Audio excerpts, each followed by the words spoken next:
2 years ago, we got a film that was loosely based on the Sonic the Hedgehog video game series, and that was the very first film based around that video game series. Now, present day, we got Sonic 2 the Hedgehog, and the first one, I didn't mind. I thought that everything about it was generic and standard, but I didn't mind it. I didn't hate it at all. If I remember correctly, back then I gave it a 5 out of 10, which to me that's not bad, it's just standard. So Sonic the Hedgehog 2 finally released as of today or this week or whenever it officially releases, and I usually watch films as new releases every Thursday or sooner. And Sonic the Hedgehog 2, for me, I will say that it's bigger, better, badder. And with those three big B's, I will gladly say that they are all positives. Sonic the Hedgehog 2 improves on damn near everything from its predecessor. The best things that I can say about Sonic the Hedgehog 2, three main things. Character exposition, mythology, I guess those go hand in hand. But the CGI, the visual effects, it all looks breathtaking. I personally didn't really see a flake or a snafu in any of the visual effects throughout the entire film. And there were also some parts in this film that refreshingly felt like the video game, like some action sequences that actually felt like you were playing through a level in the game. And another great add-on is the scoring of this film. The music and just the score in general are actually impressively well done. Though the music alongside the direction and for the most part the writing, they all just kind of blend together seamlessly and pretty well made, honestly.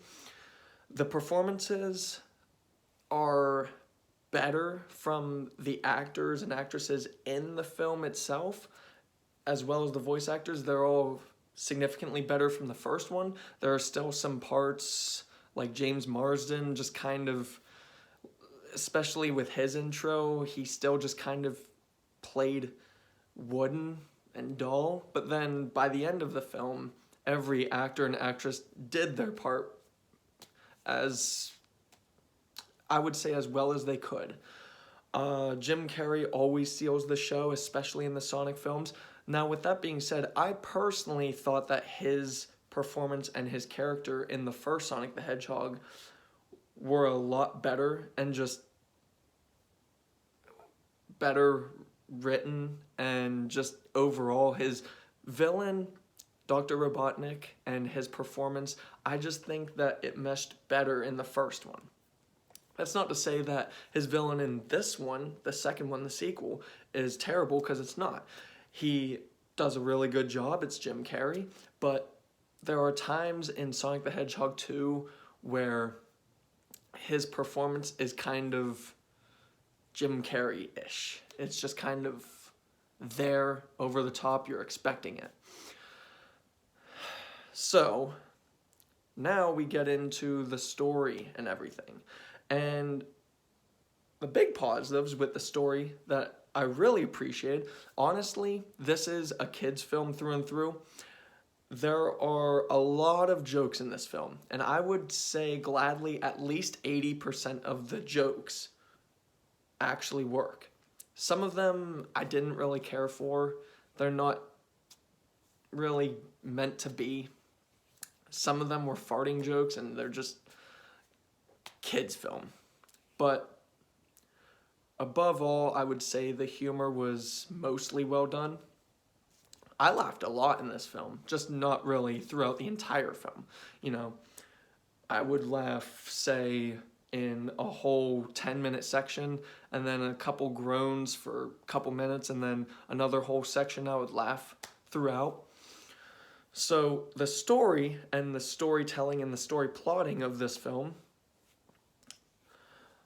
revolves around the mythology of Sonic, Knuckles, Tails, and their parents' lineage and their backstory. And I'll be honest, whenever I played the Sonic games, I was just a wee little kid. I don't fully remember really any of it except the levels and playing around in it. So obviously I'm not really in tune with the story per se, but the story in this film revolves around an emerald, which I know is at least resembling something from the games, and Knuckles, Tails, and everything, and Dr. Robotnik. And I will say throughout the story, this is basically a go-get-'em story with some antagonistic features and expositions and everything, and that's not bad at all. Honestly, this is a kid's film, but honestly, about a third of the way through it, with the plotting of it, it kind of reminded me of Superbad kind of films. Bear with me. So, like Superbad, like Get 'Em to the Greek, those kind of films, like the party ones where they want to do something for one night and then they get themselves into a whole crap load of weird things and events take place. Well, that's kind of what happens in Sonic the Hedgehog 2 minus alcohol. They end up going on an adventure and they actually go to locations that have events in there, and it kind of just sporadically felt very Judd Apatow-ish, if you know what I mean. If you watch this, you disagree, comment, that's fine.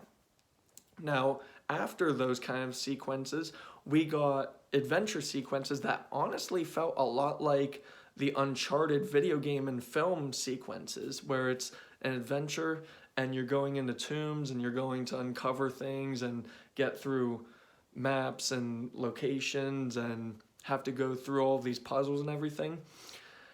And this film is roughly an hour and 50 minutes, 2 hours with the post-credit sequences. And honestly, when it comes to the story, bare bones, just the story itself, I will 100% say is a standard adventure story, but it's very well directed. Like I said, it's really funny. The writing is mostly done well. There are some things I didn't like about it. The biggest problem I had with the plotting and the plot devices in Sonic the Hedgehog 2 was that they had 2 intros to set up all of the main characters, and that's fine. I actually really like those intros. But then you give it 10 to 15 minutes after both of those intros, and it turns into the actual full-on adventure story. Well, and there are going to be spoilers, just a heads up. The adventure story would have never happened if the writers didn't forget that Sonic has super speed. Every kind of plotting in the story revolves around Sonic never, ever running at full speed. That's because by logic, by the law of logic, if Sonic had done his super speed like as characteristic as possible, this would have never been a story. Honestly, that's how I feel. If you watch this film, objectively, I am correct. They barely ever use his super speed other than the intro and some parts in the middle and then at the very end. But otherwise, if he had used super speed throughout the entire film, there wouldn't really be a story in this film. It would literally just be Sonic kind of just chasing things, getting them in a minute's time, finishing, beating the big bad. That's it. That probably would have taken like 20 minutes at most. But this was also a longer film than the predecessor of it. And because of that, they had to, I guess, forget a couple things, such as the super speed. That's really the biggest problem with this film. It's just the lazy writing because of forgotten super speed.